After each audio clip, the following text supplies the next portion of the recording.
Hey beautiful people, Lulu here, jumping in to do a reading for you. This one's just going to be for the collective, and then I'll get back into the singles reading. But yeah, I really just wanted to do one that connects with everyone at the moment, or everyone that's tuning into this reading at least. And as always, we ask that the messages that come through be from the highest light and for the highest good of anyone connecting. So I hope you guys are all doing really well.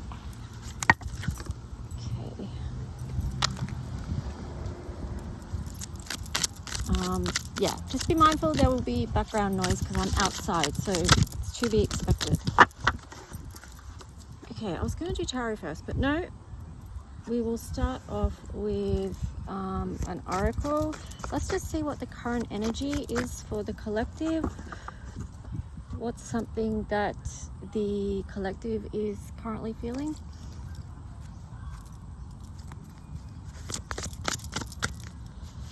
Just using the Shaman's Dream Oracle. Okay, we've got a couple that have flipped out here. We've got Unmarked Trail, Revelation. Wow, that's pretty cool. 57, number 57. So it feels like we really are just moving into new territory. None of us are exactly sure what it's going to be like, but it is something new. And much is going to be revealed along that path to us. The other one is, the other one that came out is Fast of Plenty, Choices and Their Consequences. So this one's a number 20. I relate that to awakening. I feel like, you know, these two together sort of speak about our choices and the consequences of those choices are really important right now.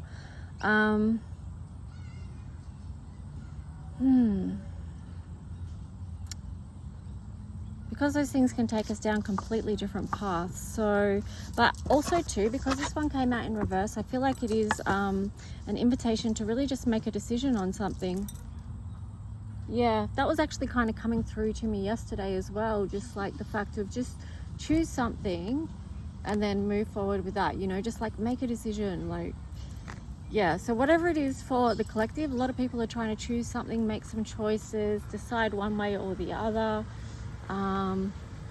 Yeah, here we've got Fool's Embrace, Transmuting Pain. So this is part of the process as well, you know, that's number 22, so that is a master number. And to be honest, like, we're getting plenty of practice at that, wouldn't you say? And especially with Pluto in Aquarius now, that's going to be a huge theme for the collective. So yeah, there is an opportunity in that.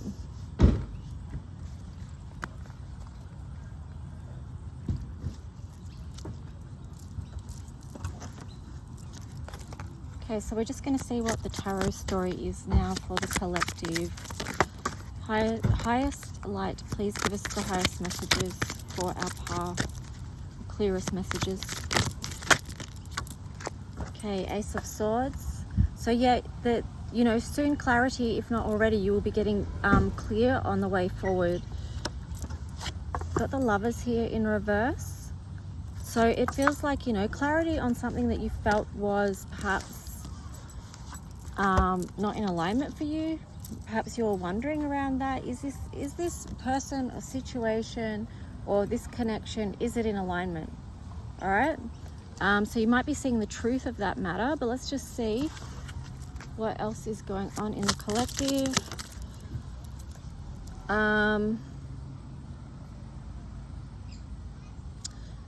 You've got the Death card in reverse there. That's interesting. So the Lovers and the Death card in reverse. Let's just get some clarity on that. Because you could read that two ways, or you could probably read it more than two ways, but I just want to get some clarity on it. Wheel of Fortune. Okay, so I mean, this ties in with the current energy anyway. So for a lot of you, it is moving on from a relationship right now.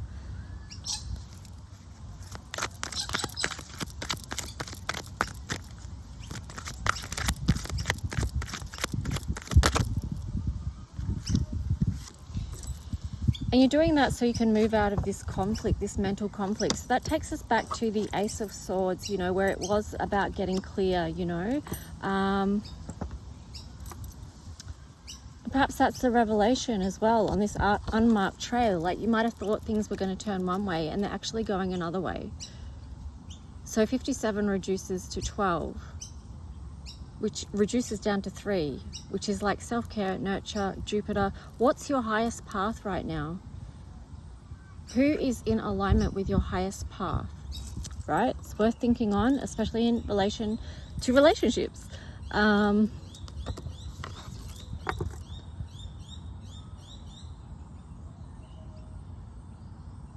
Yeah, I mean, even if I look at this card in relation to relationships, I wish I'd stop saying that, but I can't. I need some different words in my vocab, right? But yeah, it's like, you know, your connections with others, do they bring out the best in you? Are they for your highest light and your highest good? Or do they bring you more pain that you have to then transmute, right? That's worth thinking of. I'm just going to put that amethyst crystal there because I know a lot of you are transmuting that pain from past relationships or connections, or even current ones. You're still working through it. So try and be protective and nurturing of yourself in this. Put yourself first. Okay, you got the Devil card there on the side, all right? So it does feel like you could be shifting out of that. Like, yeah, you got the Hierophant on the side as well. So it's like contemplating moving out of it. But this is where you need to bring this Ace of Swords in so you can get really clear about it. Like, there's no more time for dilly-dallying or wasting time with this Devil energy. Just be done with it is the words I'm getting in the, you know, for the collective, right? I'm getting the words, how long do you want to play this game, right? How long do you want to transmute pain? How many times does something have to be revealed to you?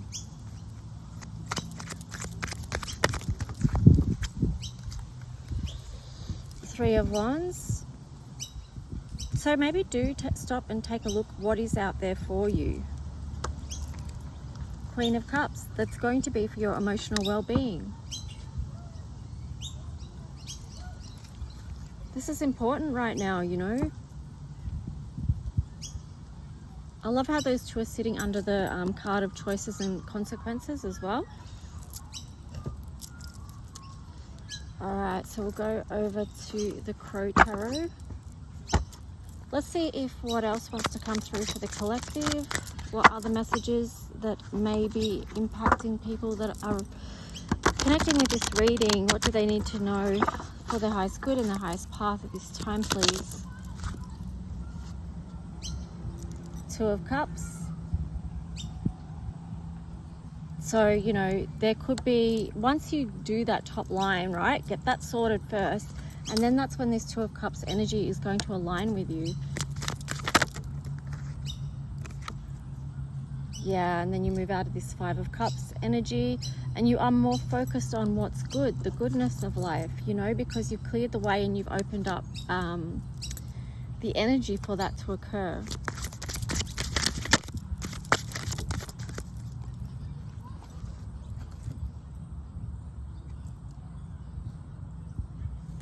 There we had the Six of Swords that flipped out and fell on the ground.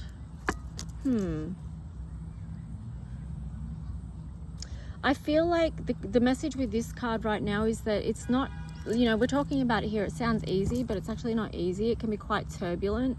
So again, it's just going back, be gentle with yourself with that.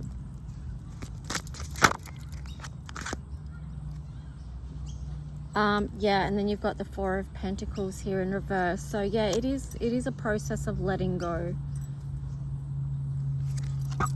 Three of Swords on the bottom in reverse, letting go of heartache. Okay, let go of what hurts you is the message for the collective. Free yourself. Okay, you've got the power to do that. Important message. I'm going to repeat that. You have the power to free yourself and your mind. Okay, so thank you for the clear and succinct messages.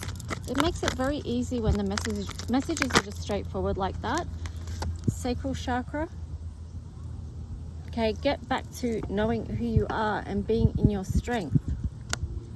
This comes back to making a decision as well.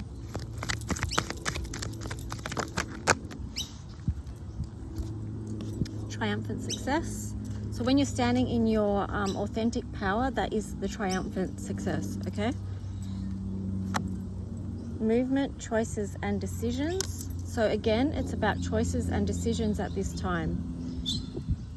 I do feel like, you know, another message that I got through numbers this morning, I saw 1111 on another live that I was doing, 1111 and then 1414. So it was like, okay, we're going through gateways at this time and it's moving fast, all right? So communication is also really important as well, because 14 reduces to 5. That's 55, and that's a master number. And you know, the double 11, again, master numbers. It's all happening. We're moving through gateways right now, and yeah, things are moving fast. So be aware. On the bottom of this deck was temptation, all right? So this is devil energy again. So when I say be aware of that as well, because that can be very subtle, very sneaky, very manipulative in the environment. Okay, so be aware. Notice red flags, right? I've been thinking about that. So I was thinking about red flags this morning. I was like, you know, it's good to start looking for green flags around you. But then I was also thinking, you know, for people that have experienced a lot of adversity in their lives, sometimes they don't pay maybe as much attention to red flags as they could, simply because they've had so many in their life, and it's part of a normal not a normal environment, if that makes sense to you. So again, it's like, be aware. We've got basically two Ace of Swords there as well. So don't ignore your own wisdom, all right? Okay, so let's just see. So what other cards shall we do? That's the question. All right, let's do one of these. So what else for the collective, please?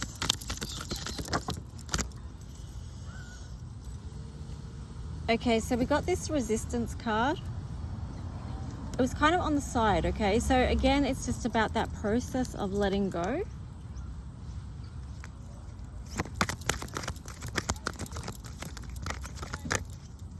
Like sometimes people can just make a decision and then stand by it and that's it, right? But then other people, there might be things that need processing. So it's all in process, and it's gonna take a little bit of time. Either way is okay. It's just understanding your own process, you know, and knowing that it's okay for you to have your own process that's different than anyone else's. All right, we've got one that flew out here. Acceptance. Accept the things that have move into a space of acceptance around what's been, what's past. This is going to help you to let it go.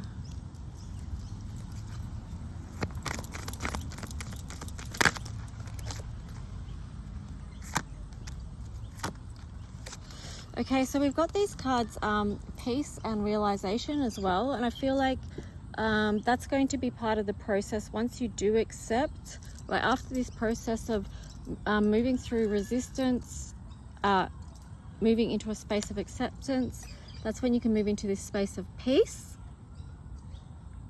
tuning into re-establish what your new boundaries might be, okay? Because every step we go, like every new cycle may require new boundaries again, okay? Around your own energy, whatever that is for you, okay? We could go into it, but just work that out, whatever that is for you. And then here we've got realization. So again, it's like, this is the world opening up. You know, this is Jupiter. You've got number 3 again. And like I said before, moving through huge gateways right now, moving quickly. So be aware and awake what you're walking through, and also what you're walking into.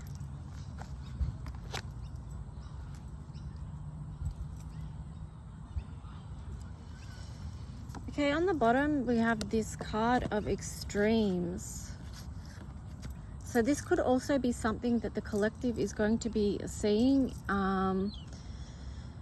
So some of you may have already, I mean, this feels like a lot of Mars energy, to be honest. Hot moon extremes. So even if you think about like the difference, you may have noticed the difference with, oh, sorry, ant biting me. Oh, you may have noticed the difference even in communication within relationships due to Mars being in Aquarius right now. Okay, so just try and find the balance in things. Try and be patient with yourself and with others around you.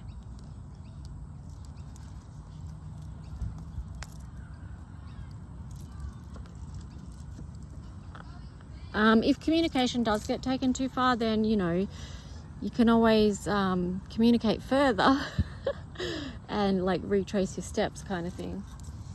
All right, so let's just see. Oh, I'll try and find some astro dice. Where are they?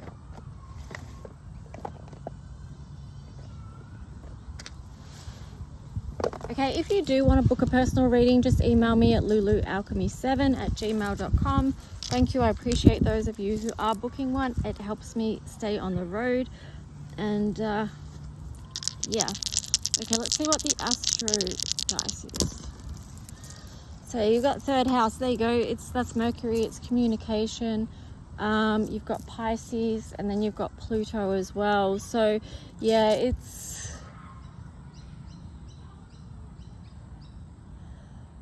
I mean, that ties in perfectly with extremes, right? Pluto is the underworld. Things are very extreme in the underworld. Don't you know? Do you know? Some maybe know more than others about that. But yeah, with Pisces there as well, I feel like everyone is getting a look at what that looks like now. But maybe, depending on your planetary alignments, there's other people that are still looking deeper on that, okay? But if you are going to extremes also links in with the 12th house, you know, Pisces, because that can be to do with getting lost. It can be to do with going too far in your mind, you know, too deep into rabbit holes as well. Also addictions, okay? So there is a dark side there, right? With those extremes. You could go from one extreme to the other, but try and bring it back into balance. And that's kind of, I feel like that's what this third house Mercury can help us with. And even if I look at this card here, you can see how this feels sort of balanced. It's like if you look at it sideways, it's the spectrum, one extreme to the other, and then you've got to bring it back to this place in the middle. Like, where are you grounded? Where are you balanced? What's helping you to do that? What's helping you to stay balanced? All right, guys, I'll leave it there. Please like and subscribe. Leave a comment if you wish. I hope you're all doing really well. Talk to you soon. Bye.